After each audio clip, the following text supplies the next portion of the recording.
gonna start the recording here. Just a sec. Cool. Such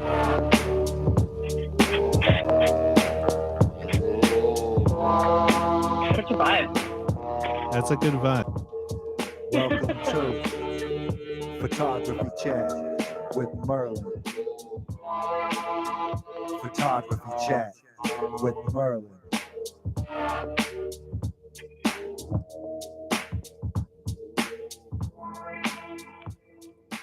Yeah, it's a fun little number that a friend of mine put together for me. It's kind of It's wild. rad. It is, and it's kind of like a trip for me because like I grew up listening to his music, and for him to like put together a little joint for me like that is still kind of a trip for me that like, that happened. That's like a special love language. Music, like specifically made for you. It's like a playlist It or a mixtape or something, you know? There's like, you have to know the person. You have to kind of get a sense of like, okay, so this is for your photography chat channel. What's your vision? What's your energy? Like, you're introducing the audience to your show. So totally get it. Absolutely, and it's a trip too when it's like someone you grew up listening to that you never thought you'd actually meet in life because you're like, oh, they're like a famous person, so that's weird. But the mixtape thing, that's an interesting point. So, I'm not sure what vintage you are there, but I don't like. Do you remember like were you like a tape cassette mix thing, or was it like CDs or like Spotify playlists? So it started with, I guess before a Walkman, I had one of those like pink tape players, Okay. and I had what's that? What's that?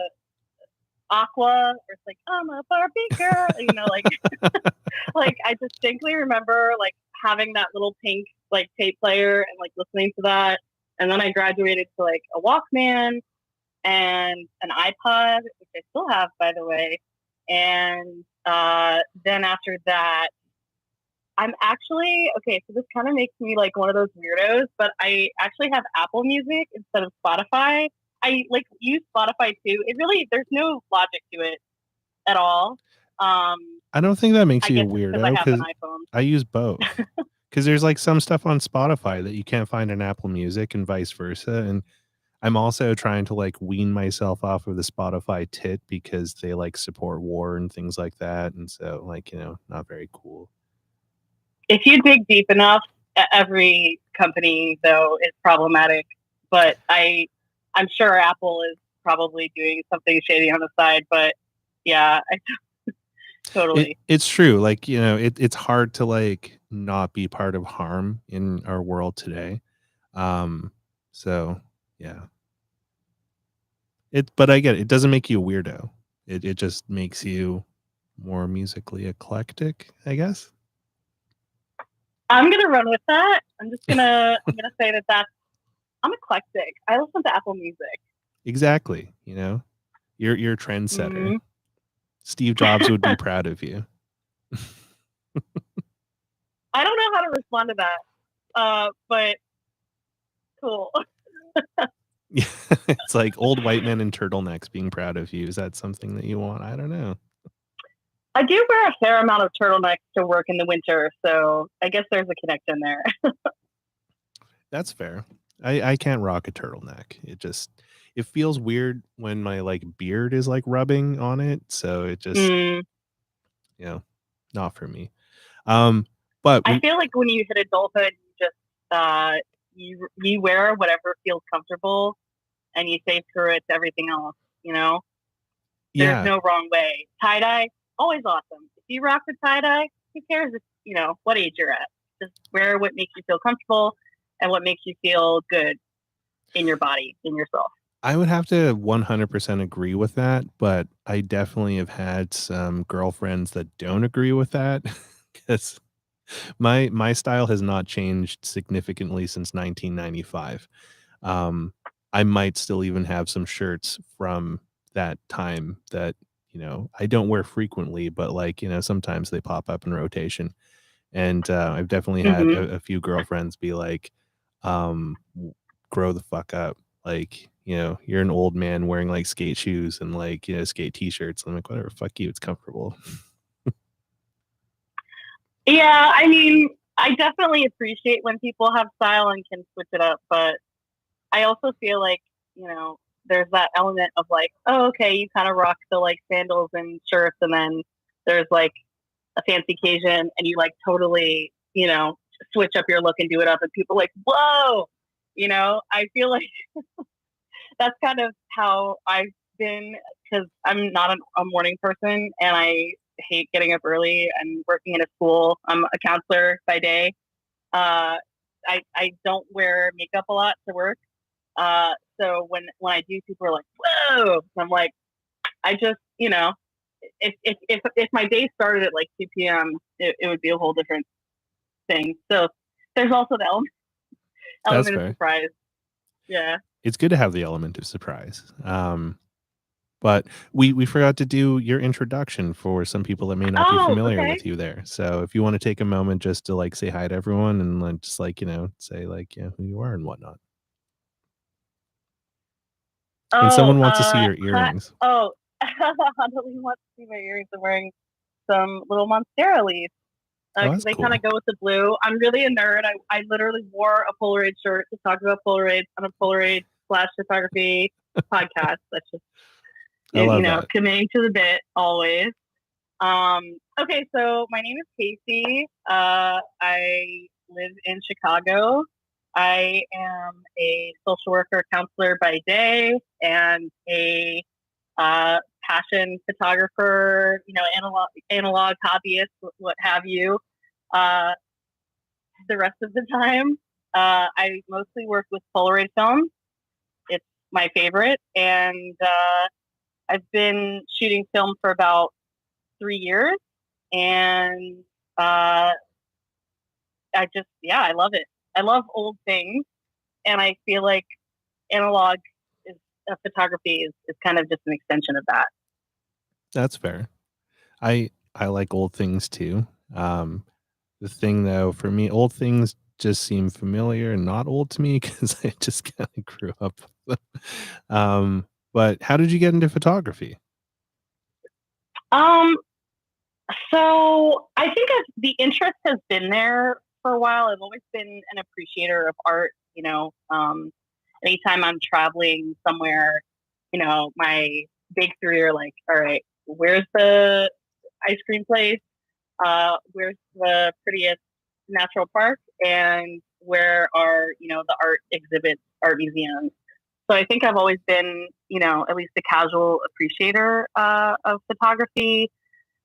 I don't have an art school background per se, so I took a photography class, although it was more like digital photography in college. But I just remember just the practice of, it was in London at the time, and going on long solo walks, which has always been a thing I've enjoyed to clear my head and kind of refocus the day, and to use kind of the power of observation to, make any walk, like even, I was there in the winter time, so like the weather was usually like cold and gross. Mm-hmm. But if you look at your surroundings in a particular way, it's like anything can be interesting. And I like having a camera as an extension of that. Um, and I wish I had gotten into Polaroid earlier. I don't know if there was a particular spark to it, but I remember seeing some Polaroid cameras in a Target when I was visiting home, and I was like, this would be fun. You are a collector of many random things, and something about the process of watching a Polaroid develop is magical. I remember there's a guy that I I feel bad that I don't know his name, but he, at least before the pandemic, used to go around to like the Chicago bars and would shoot. I think it was Instax wide Okay.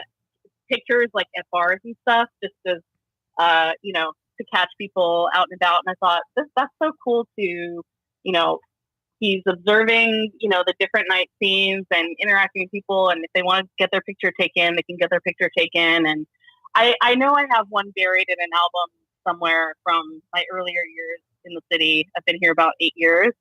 And so I thought, let me try it. And then 3 months later, we were in total lockdown. And, I was working remotely for almost 2 years, which is definitely weird in a school setting.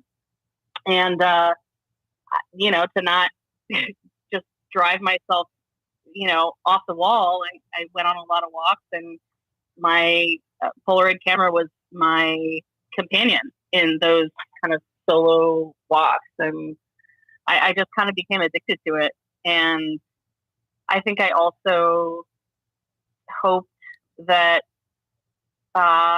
photography would bring a sense of community. I've dabbled in a lot of things. I've done like ceramics, I've done guitar, improv. It's not great at improv. I've done bouldering,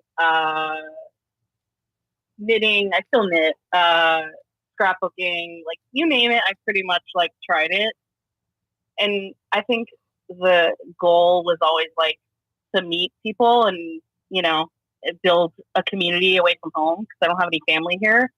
So it's always like, my friends kind of have to be my support network. And I think even in the, time that I've been doing this, I've had the privilege of meeting a lot of awesome analog film folks here in Chicago, on the West Coast in New York, kind of like in the course of my travels.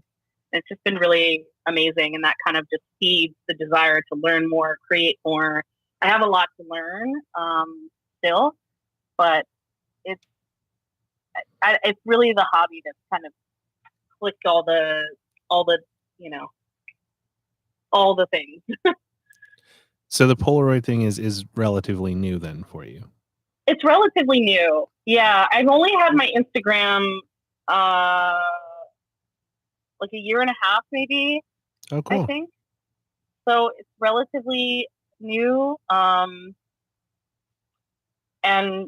But I've taken so many pictures within that time. My process of growing has been YouTube, Clubhouse, in the, pandemic era, Clubhouse, and trial and error, and going through like a stupid amount of Polaroid film, like in the thousands. I think I really hope like that you've some wild number.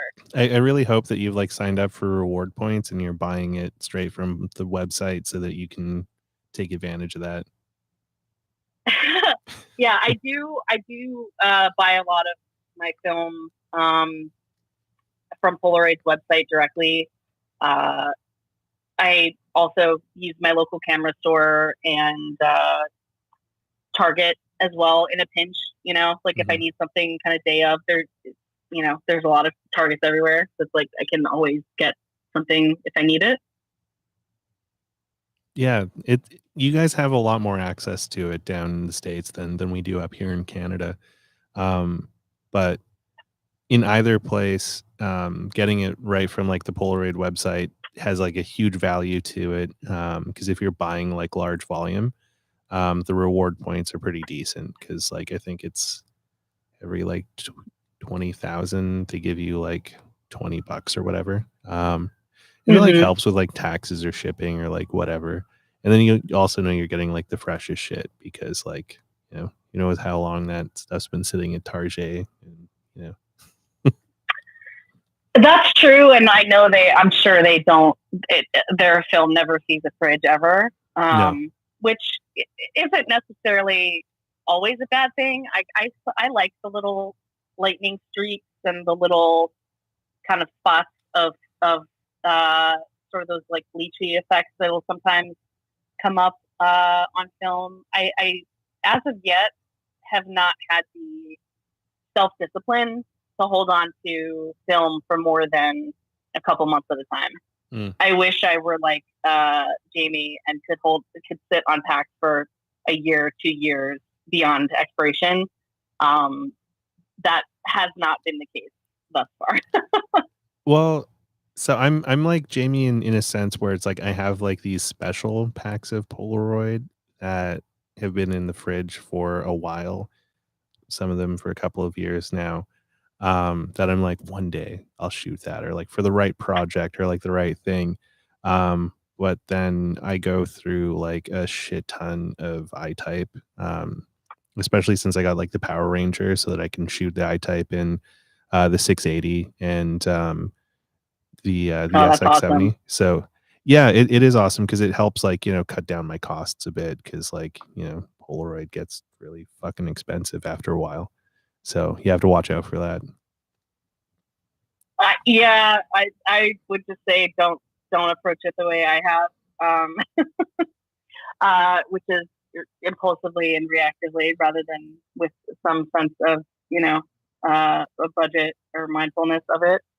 I think I've used a lot of iType too up until recently. So I started with um, a One Step Plus, Hmm. and I've gone through two of those before they've broken. And I haven't gotten another one yet, but Wait, partly because like the how did you process. break the One Step Plus? Because it's like a pretty robust little box. It is. One was like a mechanical thing, like it wouldn't charge anymore, and the wheel was making this grinding sound that I couldn't figure out. And then I don't know what's happened with the second one, but I, it just will. It's very hit or miss. Like I just kept going through packs where it would get stuck in the rollers or Mhm. something, and so I'm like, this is too precious to waste.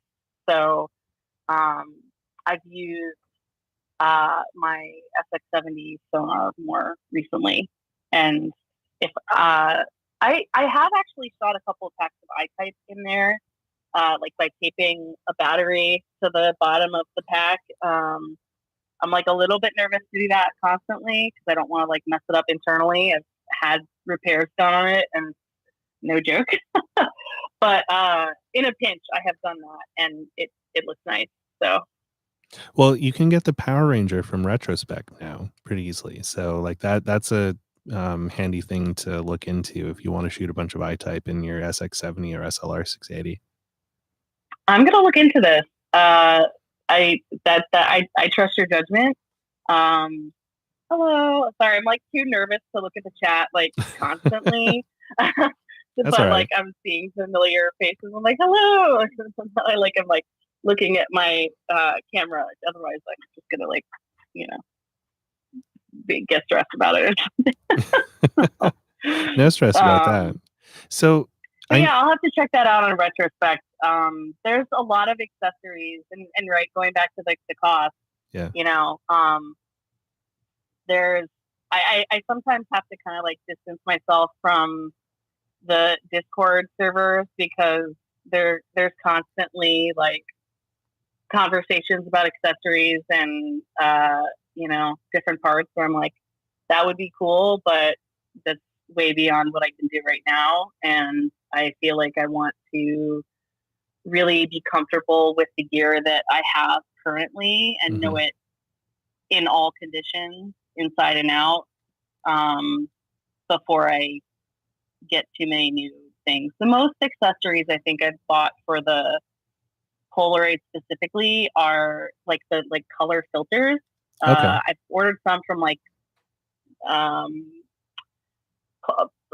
Polaroid shops in like Hong Kong and other places just because I like the little starburst effect and the prism stuff. I think you can make really cool experimental stuff that way. Yeah, you absolutely can. Like the filters are a lot of fun to play with for sure. Um So I'm curious because like I know that there's a pretty healthy like Polaroid community in like the Chicagoland area there, um, Mm-hmm. primarily out in Elgin. Have you had a chance to go out and meet some of the folks there that are like side street studios and in that like Brian and oh, why am I spacing out on all the other names now? But I like Brian and Mary and Doug. Fuck, I'm losing track of all the other names. You mentioned Elgin, right? Yeah. So it's funny that you say that because I'm going to be there on Saturday. I submitted a couple of Polaroids to Pink Slip Zine, and they're doing a release party Oh, on cool. Saturday. So that's going to be my first time out there. So hopefully I'll get to connect with more of these folks. Where's that if opening going to you're, be? uh, oh, I could share the event thing afterwards. I think if Andale still is in the chat, she can chime in because we'll also be there. But I'll follow up with you afterwards. I don't know off the top of my head, but I have the Oh, nice. flyer saved in my saved Instagram. So Yeah, there's so many great folks out there that shoot a ton of Polaroid, and you know, my Polaroid brother from another mother lives out there, Brian Giesbrecht. He's like Theory of a Brian on the Instagrams, and I'm almost positive I follow them. If I've gone to a couple of local meetups here, so it's possible I've met them. My memory's not always the greatest, but also it's kind of a relatively new thing for me, to be doing Polaroid meetups. They've really been within the past year and a half, if that, with COVID and whatnot. But everyone, almost everyone I've met has just been amazing, and I hope to connect with more folks as I, am out shooting in different seasons and traveling to other places. is it Polaroids? Yeah, shout out to Polaroids of Chicago and to Quarantine Polaroid Journal, aka Alex. They're both really, really awesome folks doing great Polaroid work. That's awesome. Well, I hope you have lots of fun out in Elgin. You know, I enjoyed it there a lot. Side Street Studios is a really cool spot there that has a lot of different creatives and photographers there.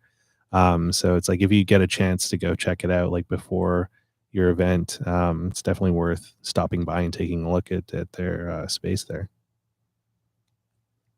You're just building my itinerary for the weekend. Thank you. Well, and if you want to know like food stuff and things like that beforehand, you should, if you're not already following Brian, you should give him a follow and send him a message being like, yo, I'm going to be in your city. Like what places are there to hit up? Cause like Brian knows all of the good spots. And it looks like that's where I'm definitely going to do that. Thank you. it looks like that's where the party is going to be at. So you're already going to be there. Yeah, I'm really excited. That's cool.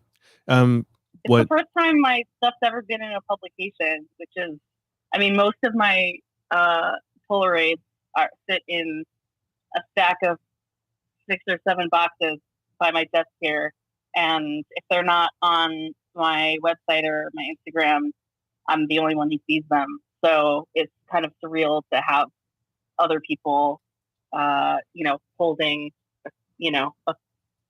a printed version of a picture that I took in their hands. Like I'm never gonna know. I hope I never get to a place where I don't think that's really cool. I think it'll always feel cool. And you know, if you get to a point where you're not, then like you're pretty jaded and maybe it's time to find a new hobby. But there's always something really cool about seeing your stuff being printed or like, you know, hung up or in a publication. So that's really exciting. I'm stoked for you. Thank you. Hopefully the first of many. I think that's kind of one of my self goals, is just to put myself out there more. I think one of the reasons why being on this podcast and just, being part of it is like, you hear a lot of people being interviewed like when they've already been really established or they had a lot of years in an industry.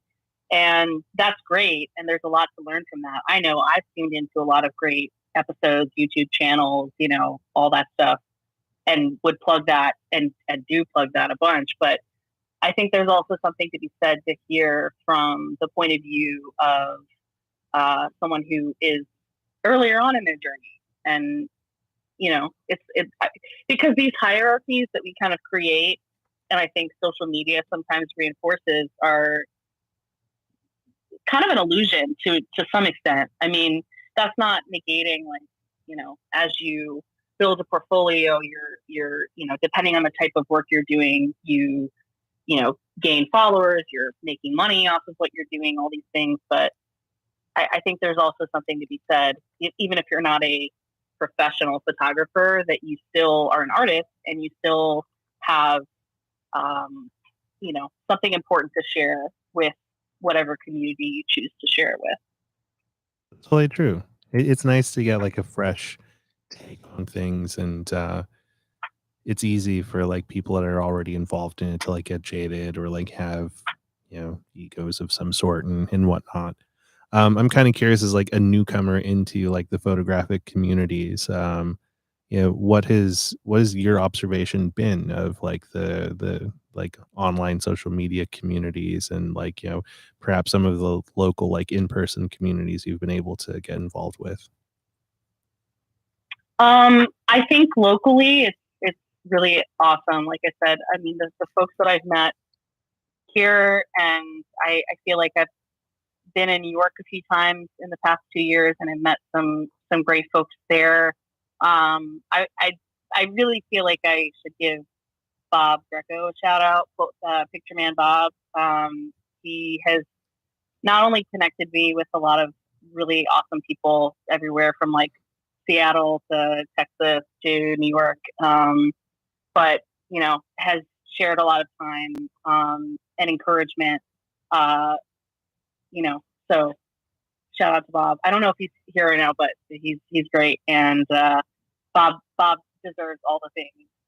And I hope that he, in whatever way that he can get like big or like go viral, like do his own, like whatever projects he's working on, like he's in the concert photography space, doing great things. Works for Photodom NYC. That's an amazing New York camera store / community. I've had the privilege of doing a photo walk with them a few months back. Just really great people. That's awesome. Yeah, I remember Picture Man Bob from my sort of brief time with Clubhouse when we were all stuck at home and didn't have anywhere to go. Was checking that out a lot, but it kind of petered out a bit for me because it does command a lot of time to spend on there. And then I kind of I like the smaller channels where it's like a handful of people where there's like an like interesting, good, like organic and educational conversation happening.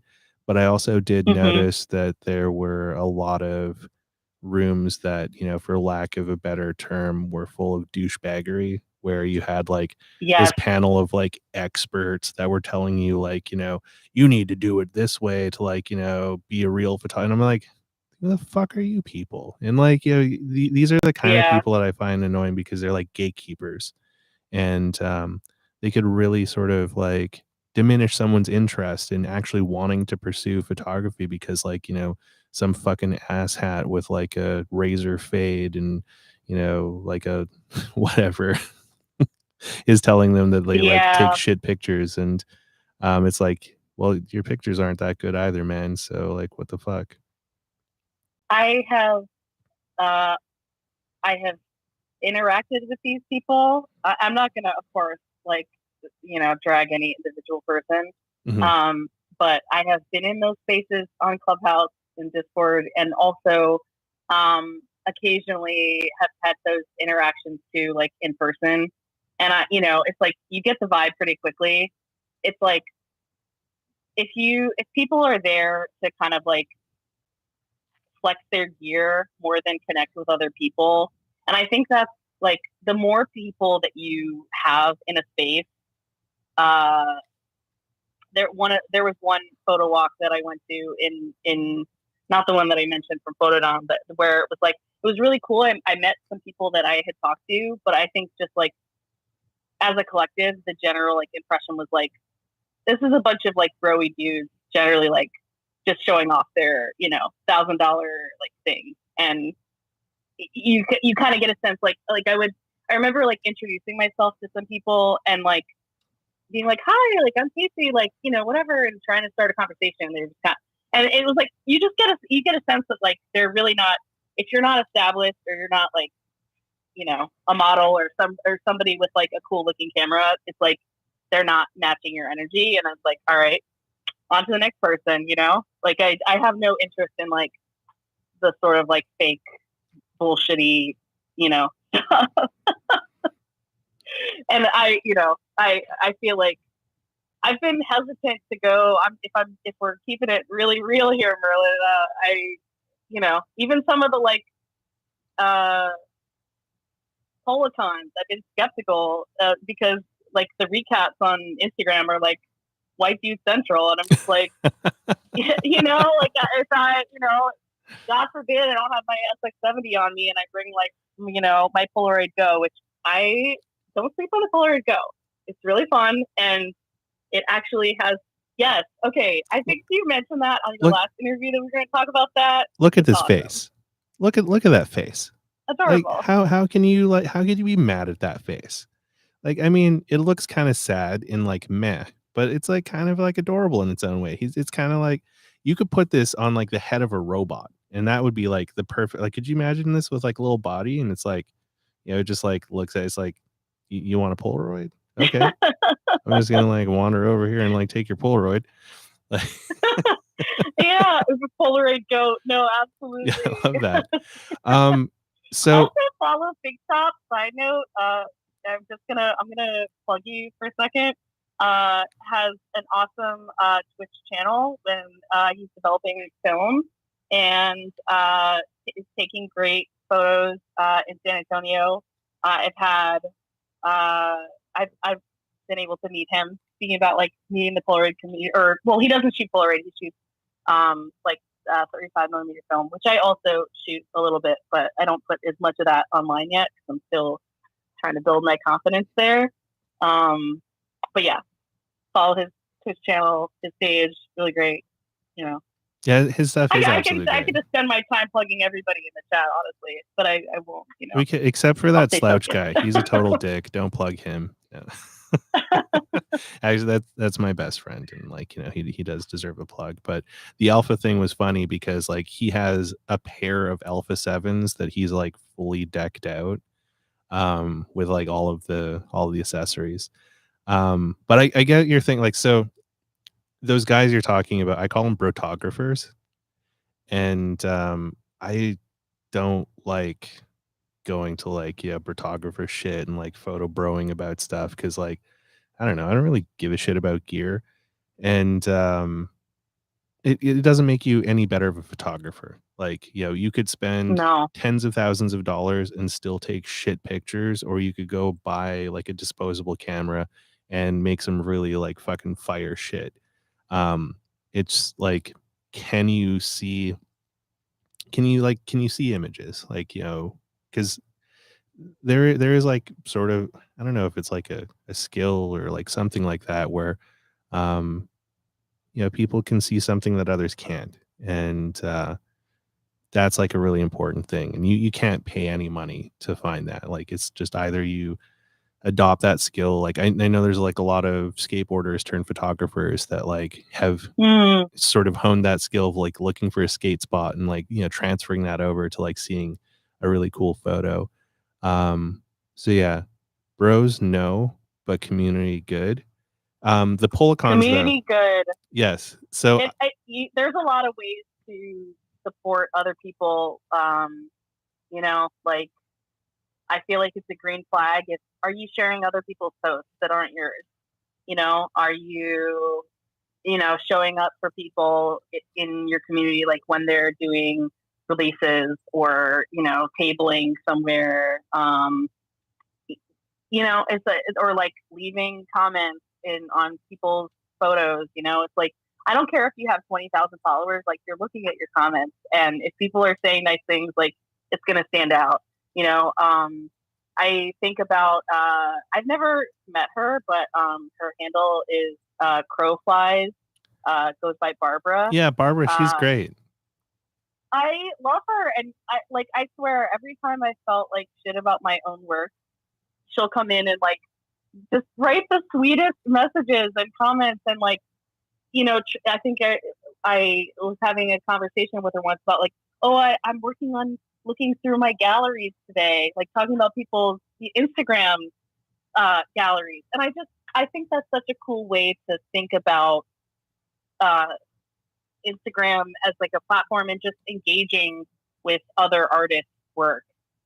And I'm sure, I mean, I she's kind of mysterious. It doesn't put as much out as far as like her life, but I mean, I just know I just feel it in my gut that she's lived a hell of a life and is probably accomplished in ways that I don't even realize, and still takes the time to like shout out people with small followings. Not, I don't think followings mean shit, by the way, but you know Oh, what they I mean. don't. Like people who aren't shared typically, and I think that's fucking rad, and I really respect when people um have that sense of like trying to hype each other up and not like always talk about yourself. Well, and so like that's an interesting point you bring up with that too, because I like what you've talked about there because like everything that you've referenced about Instagram had nothing to do about like actually using Instagram for like posting stuff, but like using Instagram as like a connection tool. And I Yes. have to like fully admit that I'm fucking tired of hearing everyone be like, Instagram's dead. I'm going to Vero or I'm going to Granary or like I'm going back to Flickr because like Instagram doesn't give a shit about photographers or doesn't give a shit about like Instagram's never given a shit about photographers ever. Not from the beginning. It was never about Mm-hmm. having a place where like photographers could share their work and like, whatever. It's always been a platform for people to connect. And they have not taken that part away Yeah. from it yet. Like at its core, it still connects people. Like we're talking right now through Instagram. And so I Yeah. think like reframing it that way where it's like a lot of people have like transposed their expectations of what they think Instagram should be because they're like, well, this is what I use it for and this is what I want it to be. And it's like it's never going to be that because well, Yeah. you didn't build it. But it's never stopped being a platform for communities. And so that's why I haven't stopped believing in Instagram. And I'm like super tired of like seeing all like the clickbait things on like fucking YouTube where it's like Instagram's over. It's like it's not fucking dead because people are still sharing on it begrudgingly. People are still connecting through it because it's a great avenue of connection for like-minded people. And Absolutely. like even with the reels and like all that other shit, like, I don't care about you. If you hate reels, don't make them.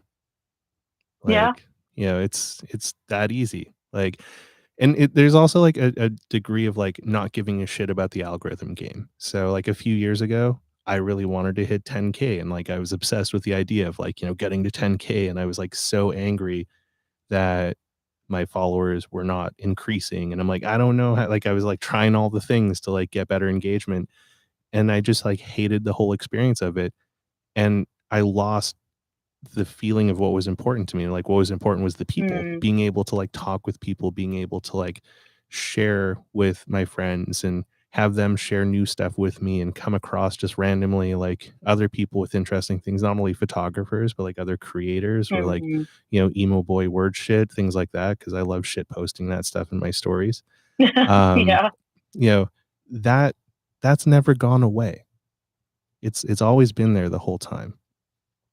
I think there's a difference between criticizing some aspects of Instagram that could be better. I totally agree with everything that you're saying in terms of the community. You can still authentically engage with people all over the world, not Yeah. even just the country. I mean, I had a lot of made a lot of great connections with photographers, you know, um, like all the way in like East Asia and parts of Europe. It's like it's really amazing. Um, but also, I mean, I think some of the stuff like the ads more than posts and I think there's also a conversation to be had about, you know, creators who have marginalized identities. Like, Yeah. are their videos getting the same? I mean, it's kind of the same issue that gets brought up a lot on TikTok and, you know, other platforms, right?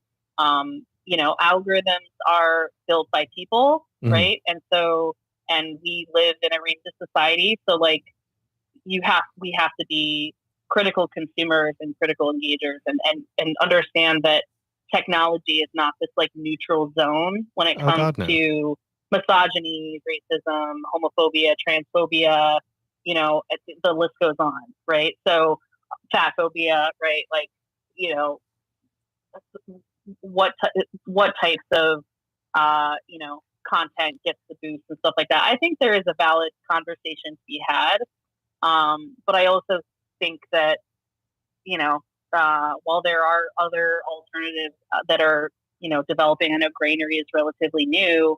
Instagram is still a platform that a lot of people are using primarily, and, you know, at least for the moment, that will probably continue to be the case.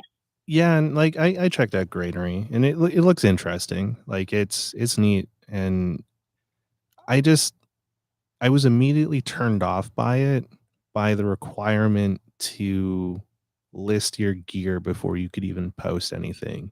And then the fact that like for Yeah, every post you make, you have to like put your gear in, and it's like, yo, I don't want to like jerk off to like everyone's gear just to like look at a fucking photo. Like, and half the time, like I have such a shit memory. I can't like I just had like lunch like a couple hours ago. I remember it was awesome. I can't remember what I fucking ate. You know, would have to yeah, look at like some photos for it. So it's like, you know, me trying to like be like, okay, what camera did I take that photo with? I don't write that shit down. Like it's kind of no, I weird. don't either. And so like that honestly triggered me a little bit because I was like, this seems a little elitist, and I I get where the idea is coming from it, but it's also kind of like a yeah, I know that like the creator said it was to like weed out digital photography, but like that's also like another kind of like whatever. Like, yeah, that's saying that like film photographers are better than digital photographers. And like, you know, I think everyone who's a creative is just as equal as everyone else. It doesn't matter what tools you use to make it. Like one tool isn't going to make you better than the other person. So I'm just not like a super fan of that kind of stuff. Yeah, I haven't given it enough time yet Yeah. or attention to really make a judgment. I mean, I think well, I hardly ever remember, like, you know, for for 35 millimeter film that I've shot, like, when I'm looking through scans that I get back, like, I don't remember what film I used unless I'm looking at the negatives, and Yeah. I'm rarely taking those notes. Um, Lucas is great on like the archiving, organizing. It's funny that you say that because, like, I mean, I can kind of show you. Well, I won't show you my desk; it's very messy, right? But like, I just have like piles, okay, of just like unorganized Polaroids, just like chilling. That's Some even need to more be scanned, organized. some don't. That's even more organized than Uh, mine though. Like I have literal piles of Polaroids just no. sitting on my desk right now, and then like I have boxes of Polaroids at home that like I don't even remember what the fuck when I took them. Like I try to like meta tag them when I take them, so it's like I try and like write shit on the back of them Yeah, so that like I can remember, but like I even forget to do that stuff. Like I'm really good when I give people Polaroids, I label that shit, but then when it's like for me, I'm like, "Oh, I'll remember." And then I don't. And I should know by now that I will never remember.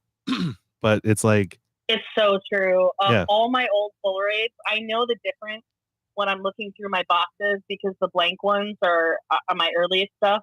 Within the past year, I've been like, it's like, I'm such a nerd. Like, I'll be at a bar with friends and I took some Polaroids and I'm like, all right, I gotta like take out my little Sharpie and like right, like, okay, like this is the date, this is where we are. And people are like, what are you doing? Like, we're still out here, like having fun. And I'm like, no, I swear to you, if it doesn't get done right this second, it's gonna go in one of these mammoth files, and I'm gonna forget when I took it.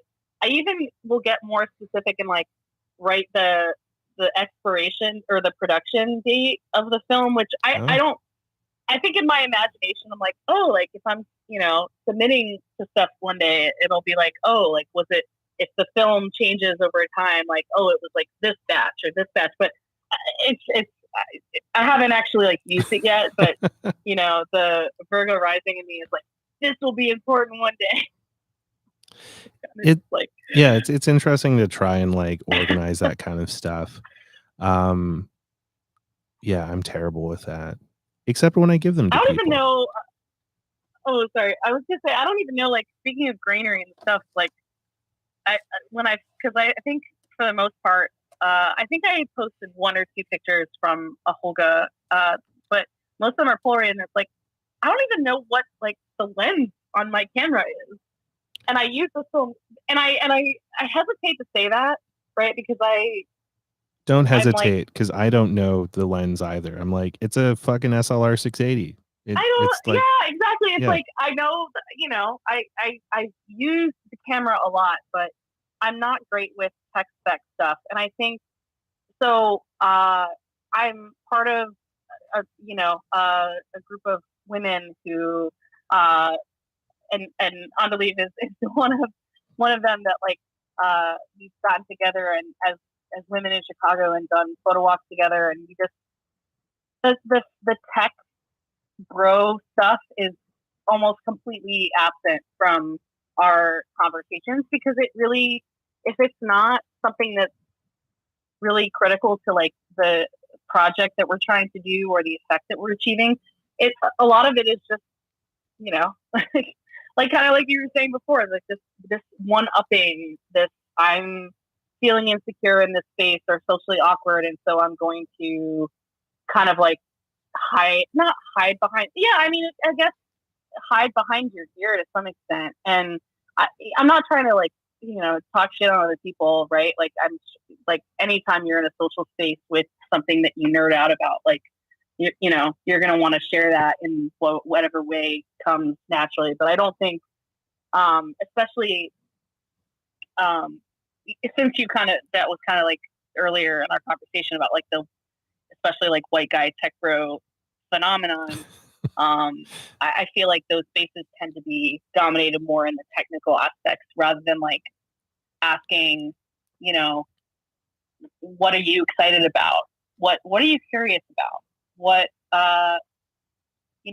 what do you keep coming back to in your work, or something to that effect, right? Yeah. And like again, person centered versus like, oh, look at this gear, bro. Like, this is great. And I'm not trying to, like, there's a lot of cool photography gear out there. And, if money were not a limitation, like, I'm sure some of those things I would explore in more detail as well. But I think, again, like, there's kind of a difference between using your technical knowledge to connect and support other people versus, like, trying to make yourself superior. And, another shout out, one person I think of is a great example of like, he goes by Jamie Maldonado. He's based in Texas as well. I love Jamie. He's an good. encyclopedia of knowledge, like literally knows all of this stuff about developing, about, has worked with every film, every camera, has a fantastic, super knowledgeable YouTube channel. But in all of the conversations I've had with him in the year or so that I've known him, I've never felt belittled. I've never felt like any dumb question, like, or beginner question or whatever. I've never felt like less than in those spaces. Mm-hmm. And it's always come from a place of like sharing knowledge to, just from a purely positive and genuine space. And so I think it is possible to use your knowledge in a way that, or share your knowledge in a way that is community centered versus, I'm just using it to kind of gather my likes, gather my dollars, like get the hype, gather my like model portrait, like, baseball cards and like who's the hottest person so that I'm like photographing, you know what I mean? Like it's not, you can tell when you give enough time and space with somebody, or you kind of notice how they engage on their platforms, you can real recognizes real, as they say, and you can kind of tell when people are genuine versus when they're just trying to take up. Absolutely. I someone in the comments right here cries in Hasselblad. Like I find that kind of hilarious because those people you were just talking about would be crying in like Hasselblad or like Leica or something like that. But I do see a lot of Leica folks on the street in Chicago, and again, I don't want to like. It's easy to talk shit on dudes with cameras, and Yeah. I don't think it's a monolith necessarily. Like I said, I've met a lot of great dudes with cameras, so but I sometimes I feel I'll just kind of watch them work, and some people you could tell that just like a rich person that wanted the next new thing in terms of like how they approach it. Like, are you mindful of boundaries? Like, how do you approach other people? I'm always mindful. Like, a lot of my photography, I guess, falls under the genre of street photography, mostly outside, which is kind of typical Polaroid stuff if you don't have like a studio setup.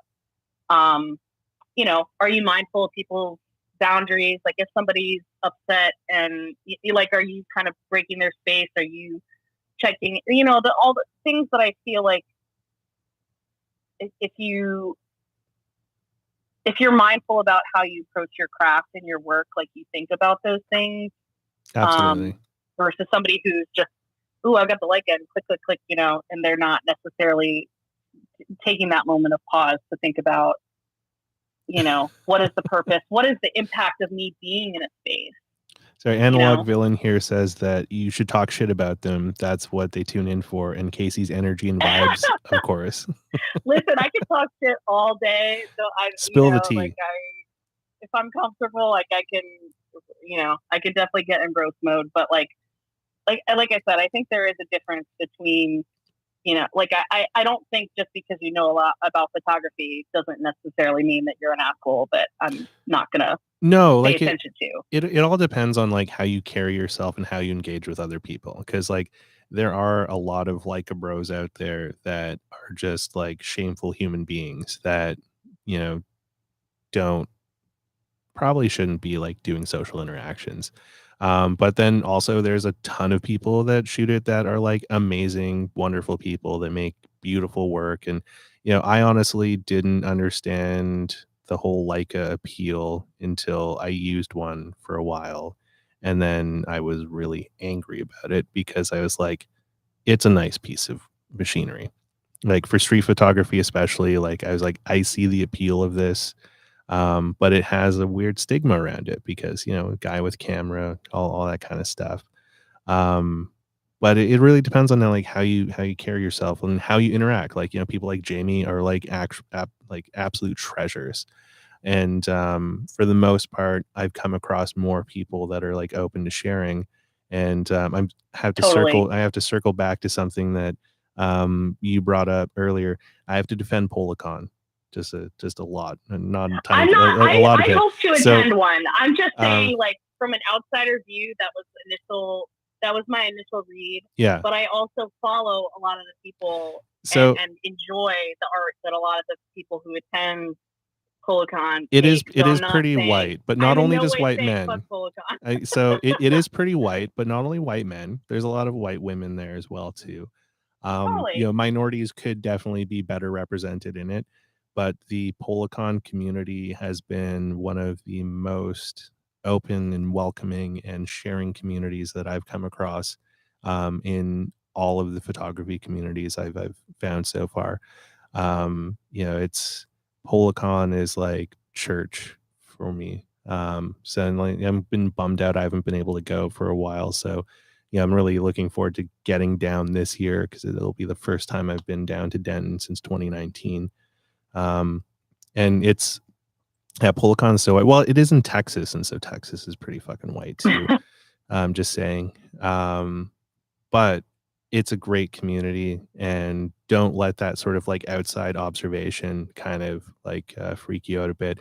And then the Bay Area one, I saw some of those reels too from like the Brooklyn Film Camera peeps and like all that kind of stuff. And that's not like a full snapshot of like what Polacon Bay Area was. I was there for the first one in 2020, and it was fucking amazing.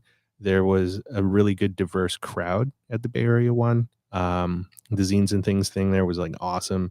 Brian Brooks and the rest of the team that like puts the stuff together for the Bay Area are amazing folks, and it's a really open and welcoming community. Um, Unlike some other places that I've come across where, it's just a bunch of like white guys that want to like jerk off about gear, which is so boring. Like that's just not fun. Like there's one in Toronto that me and a friend, we went to go to this photo walk, and like we rolled up there and we were like the only non-colored people there. Out of like 40 people, there was like us and then like I think like 3 or 4 women. And so it's like when we walked up and saw that, we were just like, "Hey, you want to like go somewhere else?" And we're like, "Yeah, let's go somewhere else." And we just like turned and like walked away from the crowd because like you could already hear like the gear murmur as you were like walking up to it, and it's just like, nah, I can't handle like an hour to this.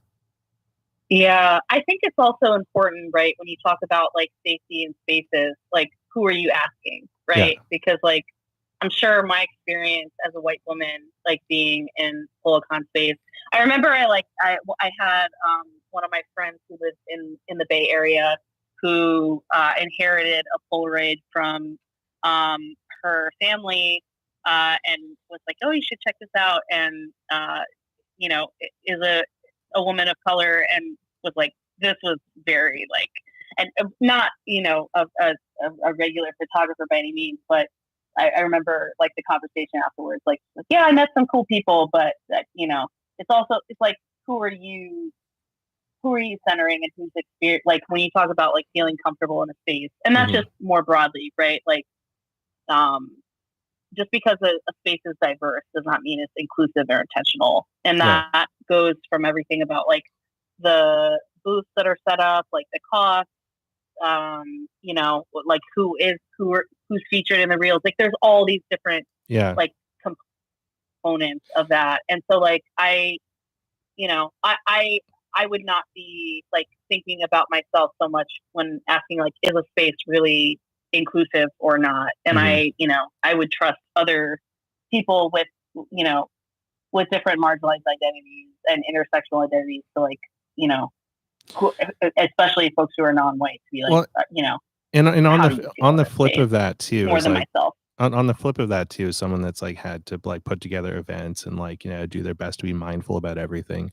There are people out there who have a bias going into anything that they're going to do, and regardless of like people's best intentions or best efforts to like accommodate everyone that they can, those people are just not satisfied and just sort of like stamp that whole event as like an awful kind of thing.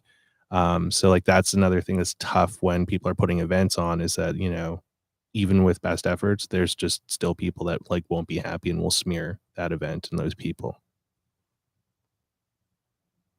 Yeah, and I mean, I think there's always an opportunity. I mean, like I said, I haven't attended Polacon specifically, so I can't speak to that. Um, you know, um, but it also it takes time to, if a space has been historically homogenous, for that community trust to feel authentic. I work in a charter school that has gone through a lot of changes, and that could be a whole nother conversation. About the nuances of that. And this is in terms of like mission statements and objectives and data dives, all that stuff, it's like, the students that I serve are predominantly, Black and brown youth of Chicago, low income, and like a lot of the mission statements are like, we are committed to anti-racism, but like also, they have been in a process of rebranding for years, and there's still a sense of mistrust and trauma that was inflicted on students, alumni, communities, and like, it takes time. It's like, so if someone comes away from an event feeling dissatisfied, like, I would use that as like a prompting for, deeper conversations, right? Because like, I mean, someone could be really nice and really well intentioned and still be racist Yeah, and still absolutely. say problematic things and think that they're being a community member, right? So it's like Mhm. there's levels to it, of course, and like, Yeah.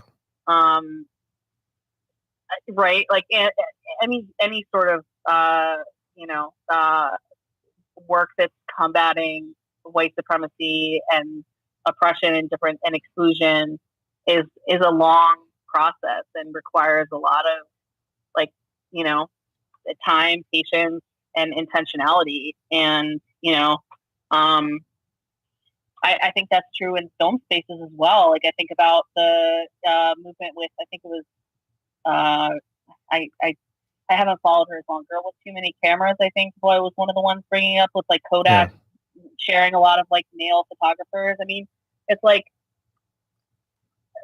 it doesn't have to be, like a situation of harassment uh, that leads to that sort of we need to do right by our community and really do more. Like that it's constantly evolving work, and that's not going to stop. You know, even if analog film continues to thrive, right? Like these are continual conversations and individual reflections, but also like communal reflections that need to keep happening. Exactly. Yeah. Like it's sad that racism is still such a big thing. Um, when you're talking about like, your place's mission statement being like anti-racist, that kind of stuff like weirds me out a little bit because it's like if you have to say you're being anti-racist, then you obviously have like a huge problem with racism and you're like, "Oh my God, how do we fix it?" And it's like it's not that hard of a problem. White people just have to be uncomfortable for a while. And no Yeah. one wants to make white people uncomfortable. So it's like, "Oh man, this racism issue is tough, but how can we fix it without discomforting the white folks?"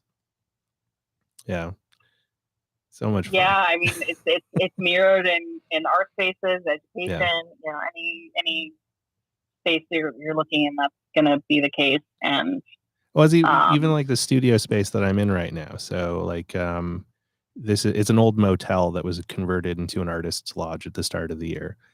And there's like 70 odd units here or something, and their mission statement was to provide space for marginalized BIPOC LGBTQ plus artists, and like have a big focus on that, like especially like the cultural diversity. um there's like maybe 10 people of color in all of the studios. Like yeah, that might even be too many. Um, maybe I don't know. There's like 6 I can think of off the top of my head out of like 70 units. And so it's like, we talk amongst each other. We're like, so where's the cultural diversity again? Because like it's pretty fucking white up in here. And it's yeah. also you. I feel like you really can't have those conversations without talking about class/income as well. Oh, Like there's that too. There's a lot of rich white people in here that are renting artist spaces too. Like, yeah, and I know I'm part of yeah, that problem because like it's intentional.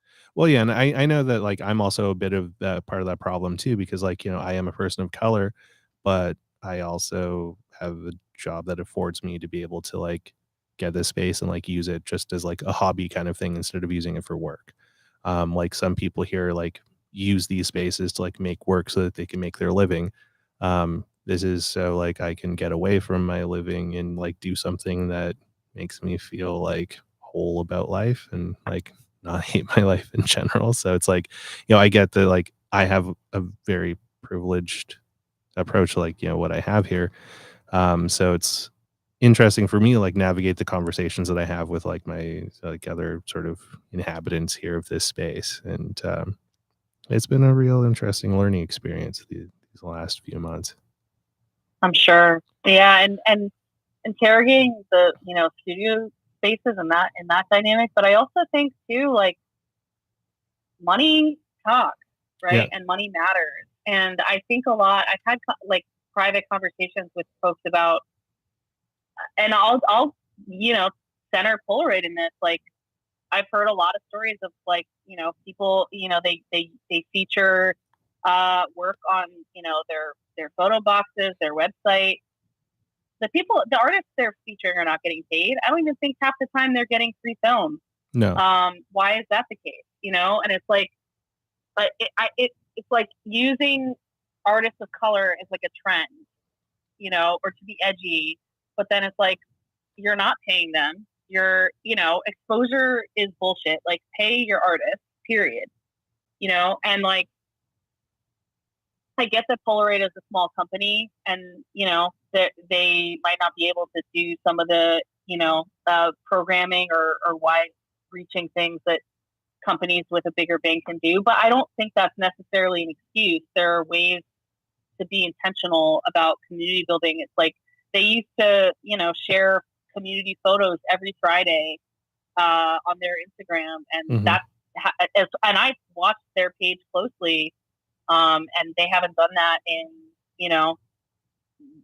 months, and that doesn't cost anything either. I mean, no, it's like little things, consistency, intentionality, and like, what is your priority, right? It's like, I love the Polaroid Go, and I'm happy to talk about that more, right? But a lot of their promo lately has been like Polaroid Go sales, accessories, and stuff, and that stuff's cool. Like I bought some of it, but it's like, again, like, what is your focus? Is it community or is it profit? And well, like their focus is profit because like they are, after all, a for-profit company. So at the end of the day, they have to do things that are going to make the company money so they can continue to exist. They're extremely small. Like I think globally, it's like maybe 30 people work for Polaroid. It's a very, very small company. right. And they like, as much money as they make, it does also cost a lot of money to run the factory and like all those kinds of things. And like, I'm not coming to their For sure. defense of like, should they be doing more for the community? Absolutely, they should. And like Polaroid of past had a very, very rich history of working extremely close with artists, not only like Yes. having some of them on payroll, but also like, the ones that weren't on payroll, they were provided with like free film, free gear to create art. But that was a byproduct of the fact that they made a shit ton of money during the war. And that's like a bit of a dark history that some people don't appreciate when they learn about it, is that like a lot of the innovation, a lot of the things that Polaroid was able to do was because they made a lot of money during wartime. And then were able to like flip that and make even more money with that when they developed the SX70 and like, other films and things like that. But the thing that was cool with like Polaroid of that time is they took those proceeds and like gave back to the world and, encouraged artists, paid artists, helped artists to create things. And it would be cool to see new Polaroid get to a point where they could do that. But they're still trying to figure out how to just like even exist. Like that was like even a thing where people were upset about the Go because there's all those internet rumors that like the Go killed Spectra and that it was either Spectra or make the Go film. And I love Spectra. It was a great format. It was really cool. But honestly, I never got to shoot it. well, It bums me out. No, don't be bummed out by it because like honestly, as much as I love Spectra, I fucking hated it so much because it when it worked, it was amazing. It didn't work like 80% of the time. Like the cameras would jam or like, it'd be like janky or just like something would always go wrong with Spectra. And I tried to love it and I tried to support it for so long. And then eventually I was like, good, just fucking kill it. Like, get rid of it's a distraction. Like make something that will make you guys more money so you could build other cool shit for us. So that's sort of like my long-term hope with Polaroid is that they're able to continue and grow to a point where they have resources to give back more to the community. Because they kind of suck at it right now a lot. I love Polaroid. Listen, I'm Yeah, like I want them to survive. me I take too. it as a personal point of pride that I've been able to I even just in the limited time that I've been shooting Polaroid, I've had 3 different friends buy Polaroid cameras and say like, "You're having so much fun with it," and I bought one too, and I'm like, "Heck yeah, man! Like, Yeah, let's go!" You know. Um, but we can critique the things we love and push them to be better. It's that absolutely. I it's like a both and, right? Like I Hmm. recognize they have limitations and they're small and there are humans behind the cameras and the screens, and there are things that would be relatively low lift that I think would make a lot of people that care a lot about Polaroid feel seen and valued and respected. And sending every time you feature someone on your main page, sending them a box of film as a thank you or a $50 coupon or something, you can do that, Yeah, small team or not, right? It's like it's intentionality and it's like because yeah, they're profit driven, but if you are community centered, you will make more money because people are realizing it's not just about aesthetics and trending things and the hottest fashion thing. So yeah, I love Polaroid. I think they have a lot of room to grow in terms of how they uh, engage on front facing platforms. That's all. yeah, and I mean that's a fair statement that I think could be applied to all of the film manufacturers. Like, 100%. Lomo does a pretty good job for the most part, but there's not a lot of comp when you do things with them. Like, it's cool to get, like, the recognition and things like that, but, uh, yeah, and then, like, Kodak does, like, whatever the fuck Kodak does. Fuji, fuck them. Like, fuck Fuji so much. Like, there's a company that gives 0 fucks about their community whatsoever. Um, yeah, they're like the sadists of the film community. And we're all Mm. like, just whatever. We'll buy it from you, Fuji assholes. Anyways, sorry. I think the point of agreement here is that yeah, like intentionality and like listening to the people that buy and support you Mhm. is important, right? It is important, but Um, they're also like a for-profit company, so don't expect too much, I guess, would be the other thing too. Like, just taking it from like a realistic approach is like it would be nice to think that they would do more and it would be cool to see them do more. But on the same token, like there are I know that there are people there that want the companies to do better. Um, but then management happens. And like, you could probably see the same thing in your workplace. I've definitely seen it in some of my workplaces where it's like, you know, there are people with really great intentions that really want to make a difference and then they get railroaded. And yeah, it's tough to make a difference from the inside when there's not support for it. So, I hope that they can get over that. I But think agitation has a purpose and like speaking up, and when you see something that could be better, not shutting up about it, and yeah, like it like I will make no apologies for the causes that I care about. That I will keep talking about it, even if pragmatism and the limitations or whatever. Like to bring just very briefly, because I don't want to. I could talk just like I could talk. The inner workings of schools for hours. I could talk politics forever, but it's like the loan forgiveness, right? Like is great, but also I'm like, it's not enough. Like, you know what I mean? It's no, like, and some people are like, be grateful. 10,000 is a lot, but it's like, I work with students.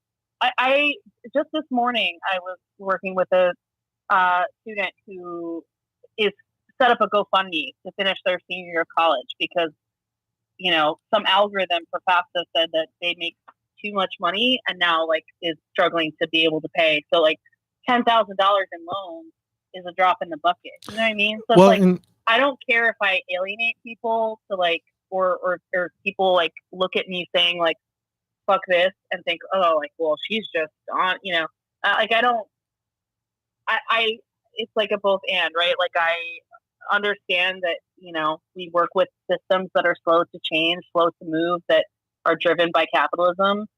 Doesn't mean that I can't keep talking shit about it and say, hey, we need to do better, like I'm going to keep doing that. And if people are not about it, then they're not about it, Well, now you just sound like a communist. That's how I am. So. That's real communist talk there. I'm just fucking with you. The language around the like student loan forgiveness, I don't really like it, because like student loan forgiveness sounds like they're just gonna like wipe out everyone's student loans, which they should do. Like, just fucking, if you're gonna do it, just like print more fucking money and just like eliminate that, because the US government had no problems bailing out industry, bailing out the banks. Why not bail out your people? Like that's one thing I don't understand. It's like you bail out all these other things that just make the problem worse, and then put more pressure on the people. And it's you need the people to be alive and like, being able to like subsist in this world, so that everything keeps turning. So why not make it easier for them? Because you're gonna fucking do that shit for the big businesses anyways. It'll probably be less money to pay that shit out and have everyone just be sort of like zeroed in a good place. So I think like debt forgiveness is like the wrong thing to use for it, because they're only giving them 10 grand, which is like what for some people probably just like interest payments. It's not even going to touch the principal of their student loans. So it's almost like more and of a the administration knows that that's been a push for, especially from young people for a while, Yeah. I mean, but there's so many, right? Like you could point to any social justice issue, right? And the housing crisis, right? Like rent payments, cost of secondary education, the changing of like free school lunches and meals that has been in the like just how we approach COVID. Like every issue, it's like they're not people centered. It's profit centered, and as long as that continues to be the case, people are going to suffer when they don't have to. And like we have to keep talking about it. We have to keep being like, we can't become desensitized to those things, so that it's like, well, that's just how things are, and then kind of go about your day. Like I talk to my friends all the time. Like it's still, I mean, it's talking about the like, like homelessness. Like I'm still upset when I see people, like on the street, and the same folks every day. Like I'm never not thinking about that, even if I'm not in a position in that moment to like help them. Mm-hmm. Like I'm always coming away being like, why the fuck do we live in a place where somebody is under the highway? Like that's never not okay. And well, so I wish in a lot of these in across these things that it's about if wellness and people having their basic needs met was a priority. That's just not the case. Well, it should be a priority, but the thing is not profitable. And so it's like it goes back to like the racism thing. Racism is easy to fix. Just stop being dicks to each other. Make white people uncomfortable, make them face that shit, and just like fucking stop it. Like we all know how to just stop being dicks to each other. It's pretty simple, but it's so complicated. Homelessness is the same thing. It's like, oh my God, how do we solve like the homeless issue? Give people homes. Other countries have done it. They've looked at how much their social programs cost, and they looked at how much it is just to rent people who are unhoused homes, and it was cheaper for them to like rent that. And then the thing that happened most of the time is that now that those people had a place established where they could like live and like get their mail and feel safe, They went out and like, found jobs, and now they're paying their own way. So it's costing those governments even less money, because those people, now that they have some stability, are able to go out and fend for themselves. But homelessness is a business now. All these nonprofits that are out there trying to fix the homeless issue, all of the government money spent on like this machine to like, end homelessness, that in the decades I've been alive have not done shit, really. Like, all I've seen in like the last like, you know, 40 years is that it's just gotten worse. And so it's like, how does Yeah. it get? And then like drug addiction is a business now too. It's like they don't want to fix these problems, because as soon as they fix the problems, then those businesses cease to work. So they prolong those things. And that's just not, it's not healthy for it, because it's not looking at it from a people side, it's looking at it from a business side. If we looked at it from the people side, it's like, okay, why are these people homeless? They're homeless because they don't have access to mental health resources, they don't have access to support resources, they're using drugs, they become drug addicted because they don't have access to these resources. So they're self-medicating, they're trying to escape from it, because like, fuck, if I was like out of my house, I would be trying to find any way to like just fucking blitz myself out, so I don't have to like, think about sleeping with like rats and shit like that. Like, I would want to be just as like tuned out there. And like, being someone that struggles with mental health stuff, it's a very real reality in the back of my mind that like, I'm one episode away from like having my whole life dissolve, if that were to happen. Same thing being like a person of color with mental health issues. Like, the one thing that I get super terrified about being so open about like the mental health stuff I deal with is a concerned person having a wellness check done on me. That's one thing that terrifies the shit out of me, is like, having cops come to check in on me and fix me with bullets. Like, it's a terrifying thing to think about. Yeah. But we just need to be more people focused. Like, why do cops go out to do wellness checks? They shouldn't. That should be like support workers, something like that. Like, we just need better access to like mental health resources, just actually giving a shit about each other again. And we could fix that. But it's like, it's gross hearing people talk about like, Vancouver, we have a terrible issue in our downtown core. And I've just heard people call them like zombies and stuff like that. And I'm like, those are fucking human beings. They're not zombies. You know, that could be you, that could be me, that could be like your daughter or Yeah. son or like whatever. Like, there's people there who used to be millionaires and like had a fucking nervous breakdown or like had a divorce or something, and just like, fucking couldn't deal with society anymore, and just Empathy is in ended up short there. supply, and it's I think I think compassion fatigue, when we're all trying to sell our labor Yeah. for the paychecks to have our basic needs met. We have compartmentalizing is a coping strategy, but yeah, and to Derek's point, like keep a workforce, but not make them comfortable or make them informed. Going back to housing for a moment, like a lot of that has to do with zoning laws. If you were to ask, anybody on the streets of Chicago, like, how do zoning laws work, but in terms of like, and the process of, appealing to your alder person and your mayor and working within the city to like push for, affordable housing and like it's the information is deliberately difficult to access, right? And it takes a lot of community activism and intentional effort to educate the public so that they are not only voting with,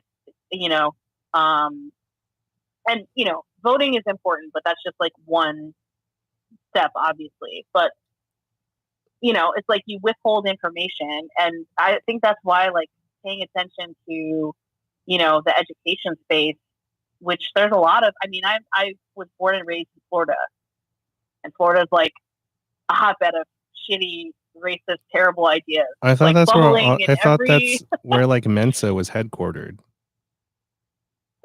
So it's every I feel like um Florida has, oh man, I can talk so much about that. But I mean, just thinking about the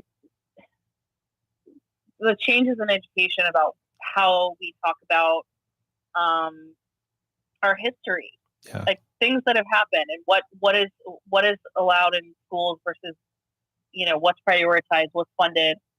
That has a cumulative effect, right? Because if people have time to think critically and have the resources, you start to really realize like this shit's messed up and it doesn't have to continue to be that way just because it's always been that way. Mm-hmm. But yeah, politics are frustrating, and it's like I don't trust anybody who says they're not political. Like I see that a lot on like dating apps and stuff. Like, oh, I'm apolitical. Nope. Yeah, no thanks. because you don't give a shit about me as a woman and any issues relating to me, and you certainly don't care about anybody else in your community who's hurting. Like it is, like beyond inexcusable in 2022. I mean, it's beyond excusable before, this pandemic even, right? But like, especially, we've lost over 1 million people in this country alone. And it's like, you're not political? No. I think I have a counter to that. I think they are political. They just don't want to share what they're actually political about because they know it's probably ugly. 100%. So it's like it's not going to be like Trump 2020. I'm a pureblood. They'll be like apolitical because like I don't want to get into it until it's too late, and then you find out the real me after like you moved in and put your toothbrush next to mine. And then it's like, yeah, I love Ted Cruz. I mean, it's yeah. But like, yeah, because I think there's a implicit understanding of like, the people that I'm trying to link up with, are emotionally and politically and all other sense intelligent, and once they sniff that, your intentions aren't pure, then they're not going to want you. And no, absolutely don't want that.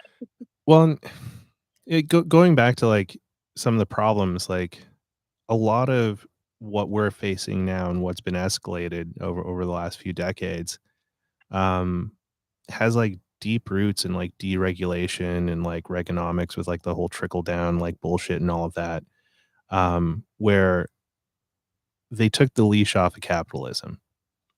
And like before all of the deregulation and all of that, like capitalism was closely tied to the success of like all of the people that belong to it. So if people were thriving, then capitalism was thriving because people were putting money into the system and like, they were getting benefits back from it.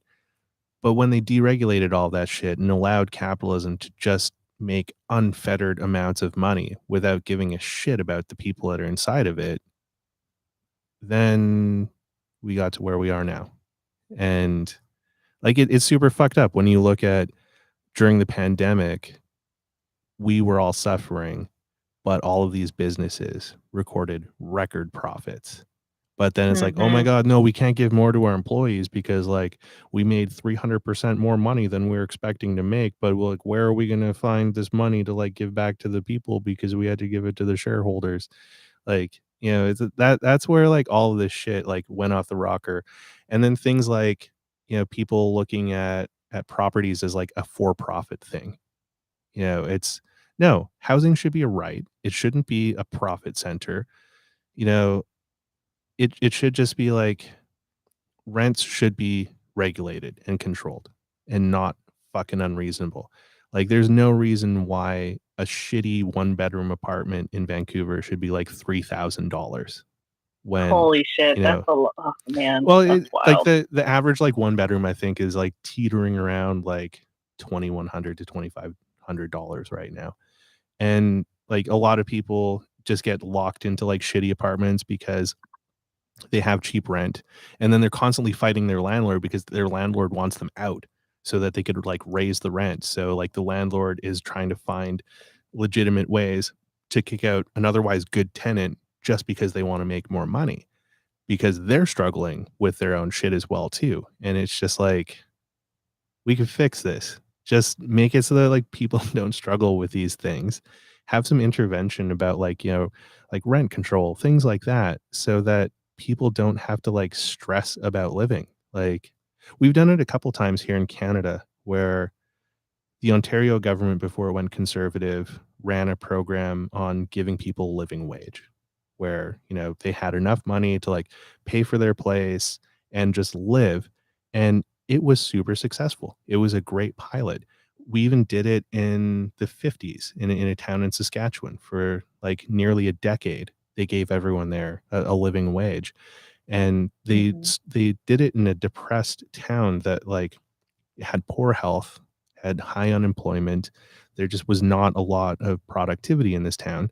And once people had a guaranteed income and weren't stressing about like having a roof over the head or how they're going to eat or take care of their kids and stuff like that, they had the freedom to start building businesses, building their communities up and supporting each other because there wasn't this like dog eat dog where there's like only a certain amount of jobs. So it's like, fuck you, Bob, I'm going for this. Like, I need this to like put food on my table.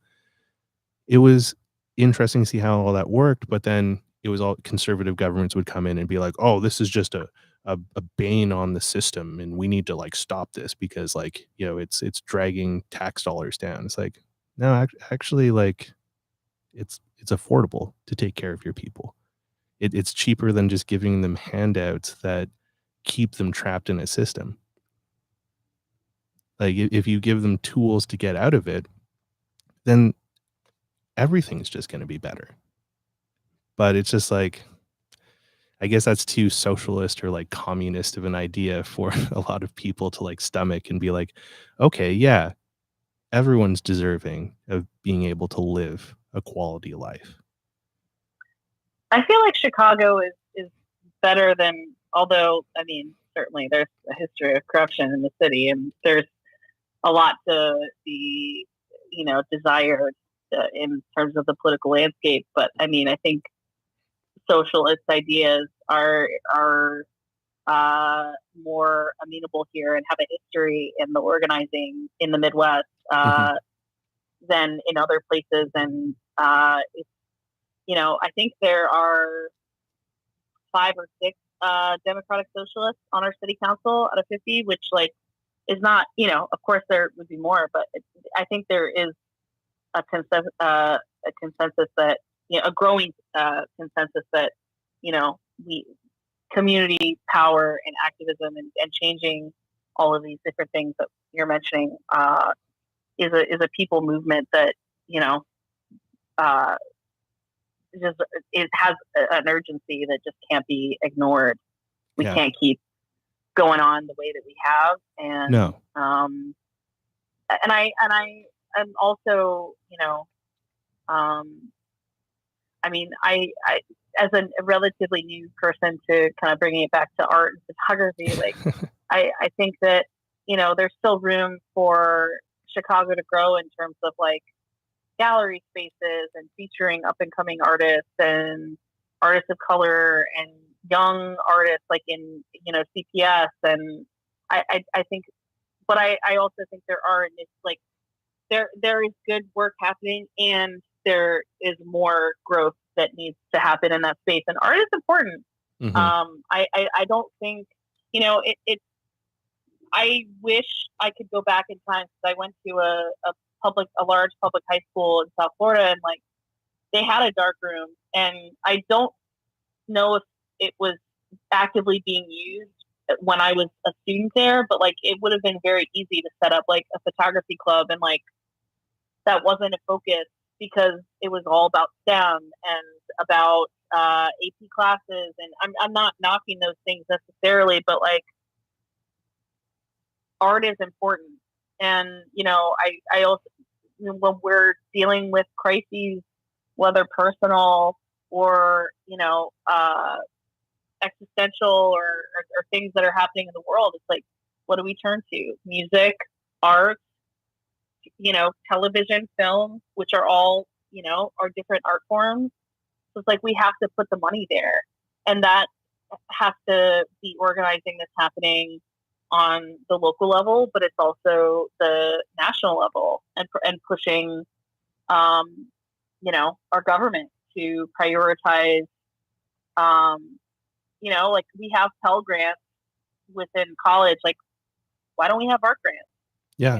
Like I'm thinking like radically here, right? But like changing how we conceptualize like photography. I mean, you mentioned about like wartime photography and like artists being hired to document, like during the Depression and like during various conflicts and whatnot. It's like there is a lot of investigative photography and photojournalism that could be created, right? Like if there was more funding there, and I'm not saying there isn't good work in that space already, but it's like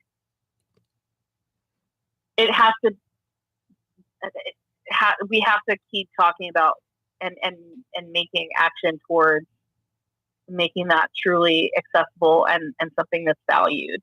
I'm tired of people saying like, right, because we're all thinking of like the capitalist mindset and like paying our rent. It's like, oh, like don't major in photography, or don't major in an art thing, unless you're like really talented or have like a specific. And I say talented with quotes because it's like, I think there are a lot of people that grow up in spaces where art is not valued, even though they have a lot of potential to make amazing art, and don't pursue that, right? Versus like, so there's a lot of different factors to that. But like, I'm tired of people saying like, oh, like, I mean, I get it, right? Right, all the practical things that we're describing. That like, it's hard to make a career with like an arts degree to some extent compared to like engineering or tech or accounting or whatever. I'm not, but if we want to see these changes long term, if we want to see film continue to thrive into future generations, we have to value it in ways that we haven't been, and more importantly, like organizing and lobbying for those things. Yeah, I agree. Like art is so critical. And like a big part of the problem is we've had a massive value shift over the past like century. Like the US government, for instance, at like, way back in the day, like, 20s, 30s, 40s, things like that, hired staff photographers that just drove around the US to like photo document like the state of the union so that they could like capture that for posterity to like look back on, so they could learn like, lessons learned, things like that. And stuff like that just doesn't really happen as much anymore. Values of like what you need to be and what you need to do to be considered like a successful, valuable person in our society have also shifted so much where, people don't want to be blue collar. People don't want to go into arts or like do these things that are sort of like admonished and looked down compared to like, you know, doing more professional career oriented things. And it's just like, why did we have to celebrate that stuff? Like it makes no sense. Like it doesn't make you a more valuable person than someone else just because you spent 4 or 5 more years sitting in a school regurgitating stuff back and paying a bunch of money to be there. Like it gives you access to like get more money, but it kind of goes back to like everything should just be more affordable. Like if someone wants to be an artist, that should be 100% acceptable, and it should be an option for them to be able to like live off of not a lot of money if that's what they choose to do. Like, living simply is like nearly impossible now. Because it's just so expensive to live. And so it's like either people have to work Mm-hmm. multiple jobs, or you become like a wage slave in a career that you don't necessarily like, just so that you can like afford nice things, or you just like rack up a bunch of credit and buy these nice things, and you end up being like a fucking slave to your like interest payments on your credit cards. I have no experience with that whatsoever. I'm like, yeah, it's like, I'm not talking about myself here, but it's we shouldn't be living like, because it's not really living at all. Because it's so many, like, what I wonder all the time, like when I go into a Starbucks and I buy like my $5 latte that's guaranteeing that I'm not going to be a success future in the world because I'm like throwing that money away in boomers' eyes or whatever. I kind of like wonder, like, those people that are working there, if they had the option to like not have to like stress about their rent and things like that, what would they be doing? What kind of ideas do they have that they could run with if they were given the runway to go for it? You know, people just everywhere, like doing jobs that you can obviously tell they don't want to do, but they have to do because it was what they were able to find. It was what they were able to get. How much Yeah. richness are we missing out on as a society because we're not supporting each other? Like, I it's think about that all the time, all the time. And I definitely think that if our basic needs were met and housing was not a stressor and health insurance and yes. gosh, I I remember when during Bernie's campaigns, like that, one of his like talking points was like, about how few Americans have more than $400 for an emergency. I'm like, that's fucking huge. Like, why are people like? And then people are like, oh yeah, whatever, shut up, Bernie, if they're not like already supporting. And I'm like, dude, that is like objectively terrifying. That we are Yeah. all just on the precipice of despair, and we are all one or two bad circumstances or health crises away from being in true despair. And like, I just don't think that's, again, it's like we all have to kind of, right, to just like be sane, where like these systems are in place. And it's like, even thinking of myself and my own mental health, like during the pandemic, like, and now and before the pandemic, I don't know. It's like, it's weird to talk about like before, after pandemic, because people are still getting COVID. I had it a couple months ago. A lot of my, people in my community still have it. So it's like, it's still very much like a thing that's impacting people. But just like, when you're at home and you're scrolling Twitter and, you follow enough, political accounts, you're just like, fuck, here's another depressing thing. Here's another terrible thing. Here's another awful discrimination that like people aren't talking about, or someone who was murdered, or, I mean, all the, Roe overturning it's incredibly traumatic and triggering for so many people. And, it's literally overwhelming.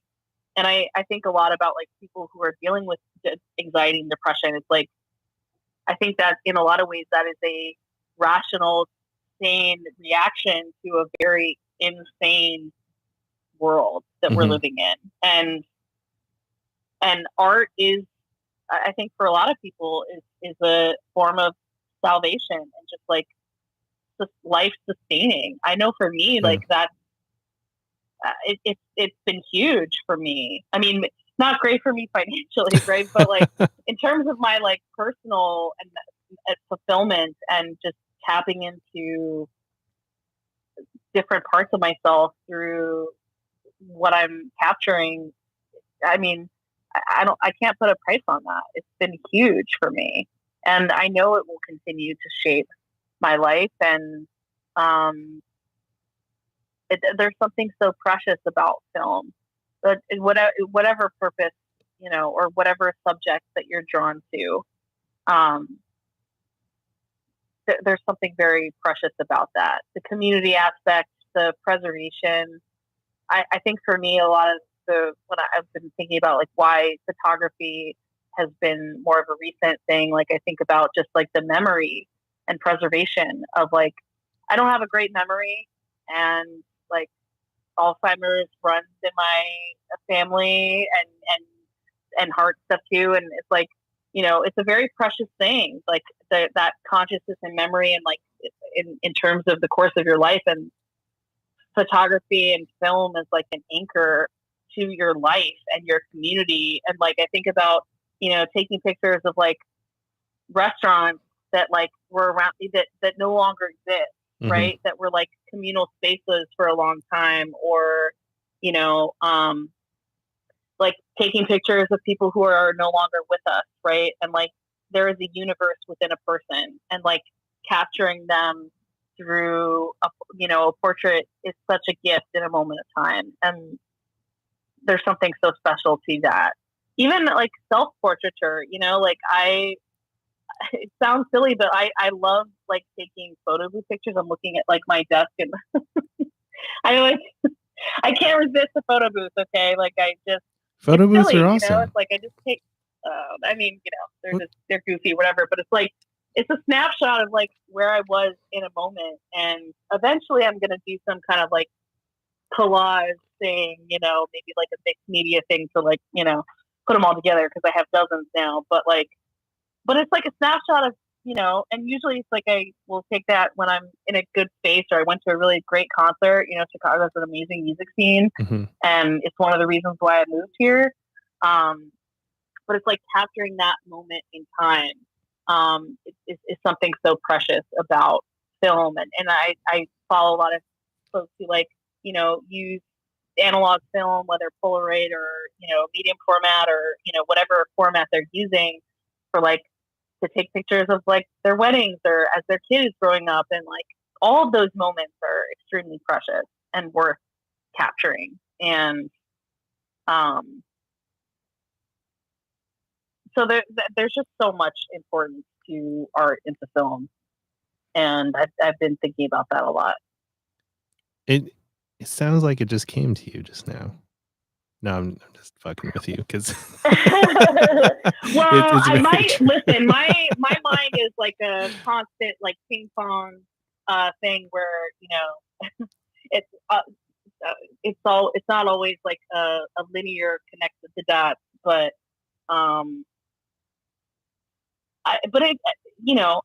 and speaking on the memory thing, I've kind of in my friend groups that aren't photographers and like even my family kind of becoming like sort of the historian through film Mm-hmm. in a small way. Like I think that is just as impactful as any number of like accomplishments, present or future, like in terms of, Instagram virality or, books published or whatever. It's like holding that space to capture those moments and people and feelings of happiness, right? Like Mm-hmm. no one's happy all the time. But capturing moments of pure joy, capturing vulnerability too. Like I think there's a sense with Instagram in particular that like it has to be glossy, it has to be happy, it has to be sleek, it has to be cool. And I feel like I've been with some of my work more recently, just in portrait work, self portrait work, like picking up the camera when I'm angry, when I was just crying for a period of time because of something upsetting I read or thought about, and like giving myself permission to like document and view as important like all of my emotional states, you know, and thinking about how art can help us process these different traumas that we've been discussing. So, well, so on like the glossy thing, I think that's like a mindset that many of us are guilty, where Instagram didn't set out to say you needed to be this way, but we, because following other people, just sort of like adopted this thing of like, this is how it has to be for the grams. And so I would like to see something where instead of people complaining about like Instagram fucking dying or like not being whatever, hating photographers, this, that, or whatever, people just like making Instagram whatever they want it to be. Like use it the way you want to. Who gives a shit about engagement or like things like that? Because if you start using it genuinely, you'll get a different kind of you'll get an engagement you weren't expecting to get, and you'll get like a really deep richness out of it. And that's why like I'm still such a advocate for the platform right now, is because I've Mm-hmm. had a toxic relationship with it before, and like, have had all those feelings where it's like I hate myself, and like, oh, like this is just fucking dumb, like why bother? But then I realized that like I was doing that to myself by choice in the way that I was interacting with the platform. And by Mm, changing how I was interacting with the platform and my expectations of it and what my goal with it was, all of a sudden, all that toxicity disappeared, and like all of the frustrations with it disappeared because I don't care about that shit. I care about being able to connect with people. So it's like, make Instagram what you want it to be. If you want to share like, raw, emotional, like empowered photos, do that. If you want to share like boring photos of like, shuffleboards, things like that, like, do that too. It's like, do whatever feels right to you as long as you're not hurting, other people or like, um, sure. yeah, putting people in a bad place. But just like, make it what you want. And on the like capturing memories thing, like that's a big driver for my own photography. Is like my memory is terrible, especially after like this latest car accident. Um, so like Mm, photography is like a way for me to like remember, but also being someone that deals with like mental illness and like suicidal ideation and like all that kind of stuff. um I'm cognizant that like I have a war with myself, and that one day um there's going to be a loser in that war. And so photography has really kind of become a way that like maybe I could leave something behind, because it's given me something really amazing, like through this medium and the communities inside of it. I've been able to meet so many interesting, wonderful people, and then share all these like really great experiences that are fantastical. And you know I don't believe that they happened to me half the time, and like I was the person that was there, kind of thing. So it's kind of like a way to like archive that stuff, and mm, leave something behind, like like a fingerprint or whatever, or like to like commemorate places and people that are important to me, important to people I care about, um, things like that. It's a very powerful medium, and if you can find your way to harness it and what makes you feel good, um, then you should do that by any means. I think there's something really vulnerable in what you shared too. The sense of like being like having the thought of like what what is my legacy, and like having that sense of like even as I'm creating, I'm thinking about what happens after I no longer exist. You know, um, yeah. I feel like there's a lot to unpack there because I feel that too. I'm like, and it's hard to separate because I think about like even just what I share on my own Instagram and like in my stories and stuff, and talking about mental health and talking about when I'm depressed or talking about things that are happening in the world. And like, I think about and have also processed in like a therapeutic setting, like, I just want, like, it's such a human innate need to be known and to be seen and to connect. And like, like, how do we channel that desire to be seen and understood through our films and our art?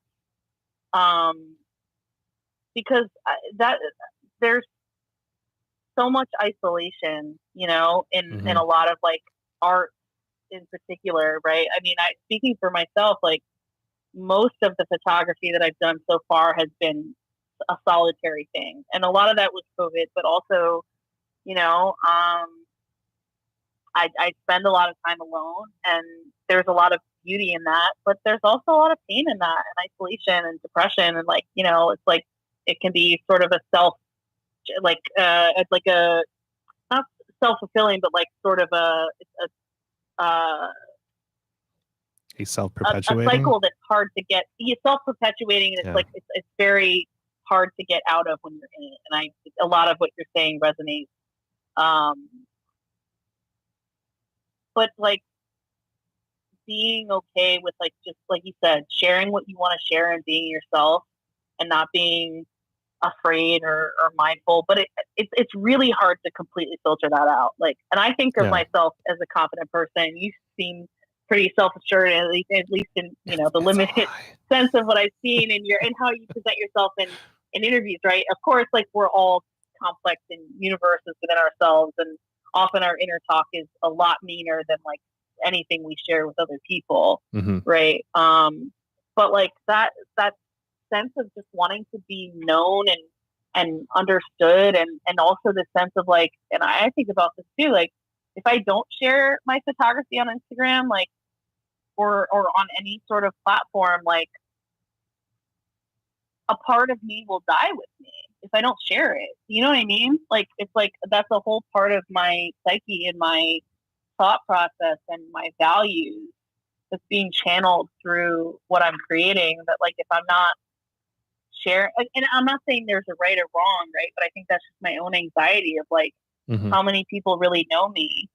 And I just the older I get, I have no desire to be mysterious or to be like, like to be like, ooh, this cool artist. Or like I'd rather overshare a little bit if it's gonna encourage somebody else to open up and reflect or like share back.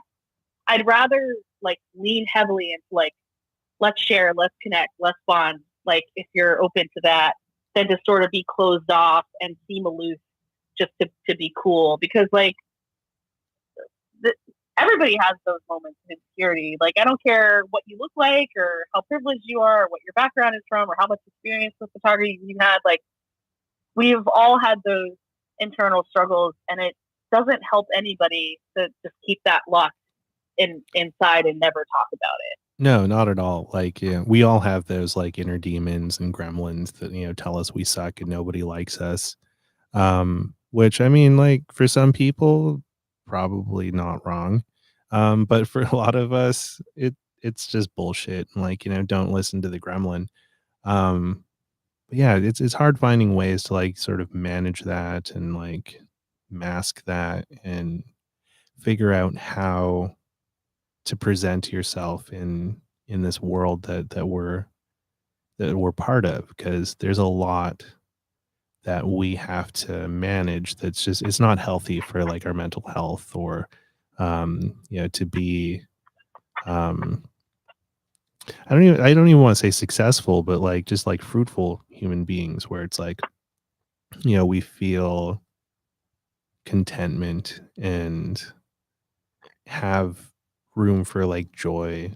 And for a long time I believed that like happiness was like a destination. I thought, because I was Mm, like always so sad, I was like, the right chemical cocktail or like enough counseling and therapy or like this, and then just like I'll be happy.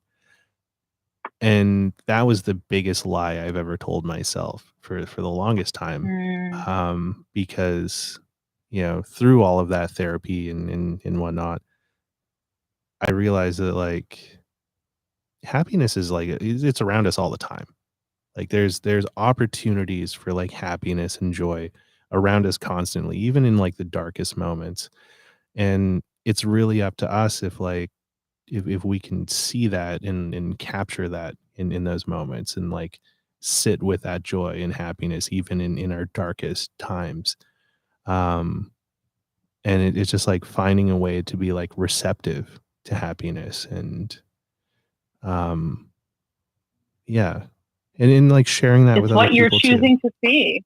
Yeah, It's that's it. That's it's exactly what it. you're observing, what you're paying attention to. Yeah. 100%.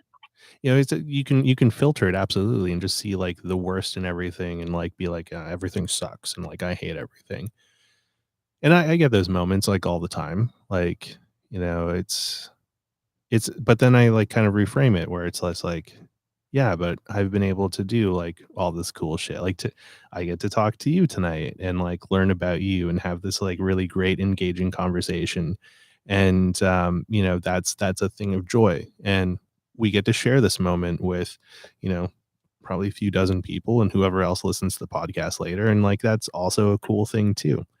um but I could have been like, oh, well, now I gotta spend like fucking 2 hours talking to a stranger on the internet, and like, you know, fucking rather just like go home and like, you know, smoke a joint and like pass out and like watch Netflix or whatever. Yeah. So it's just, yeah, it's like Nothing wrong. Listen, there's nothing wrong with that. It's for um I I don't think any of my former students are listening, and I have made some very fun art under the influence. Because your sense. I think I shared a while back, like one of my quote unquote most shared photos from my Instagram ever was something I picked up a camera when I was like, after I had an edible, and I was just like playing around with double exposures, and like it was play. It was just play. It was like just pure fun. And like I think that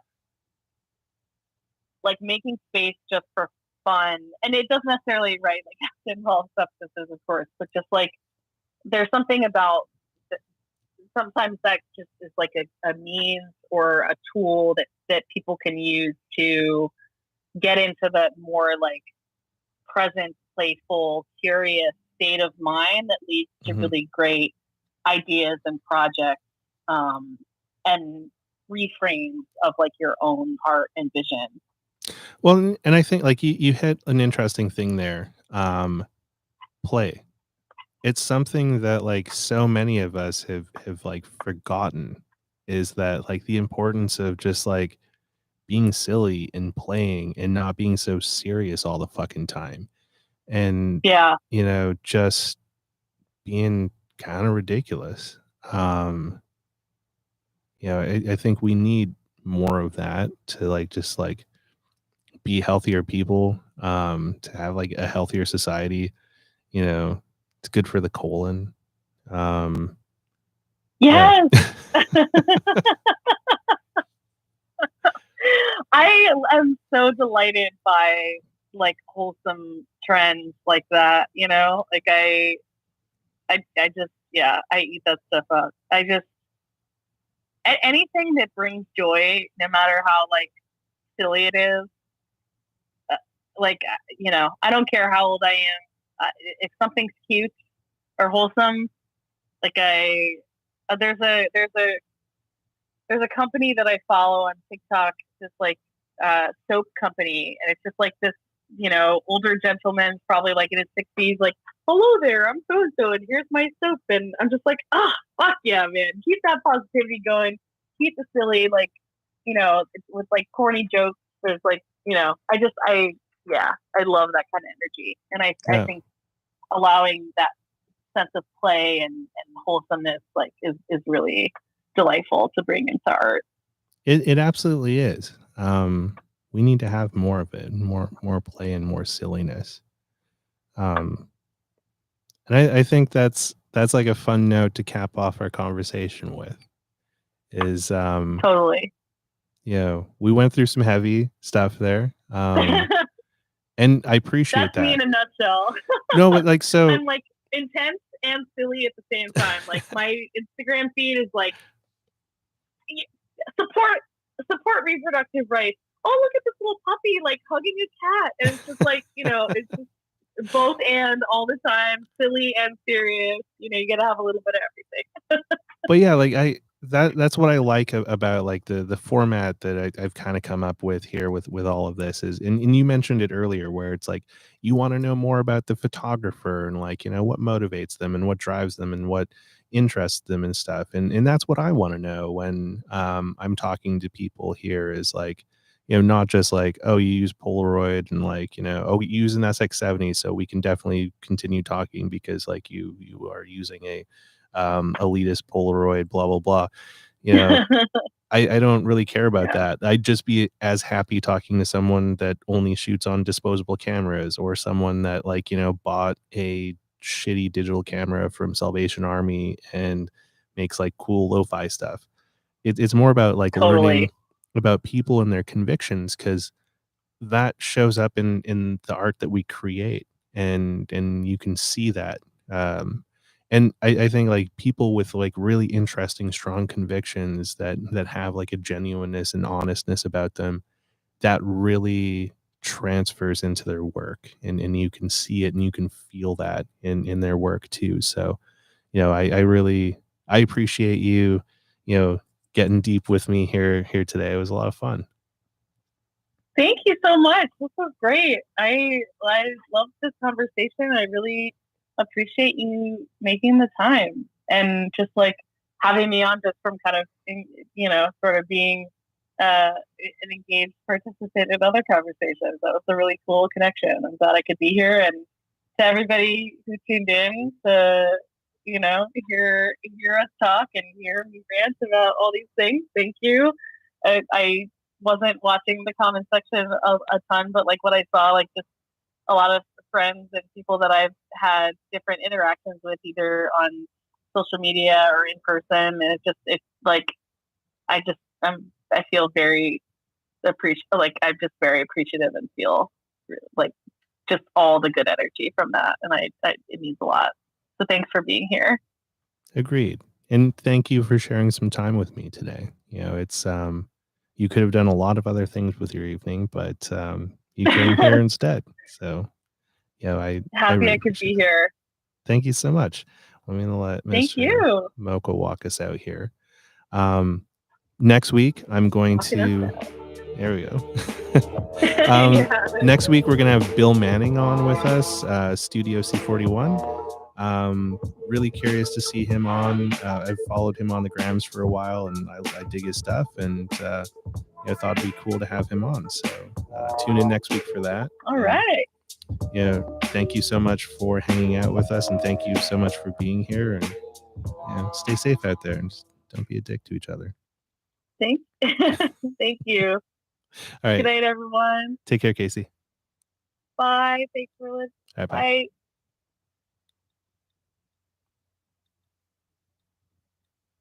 Oh, okay.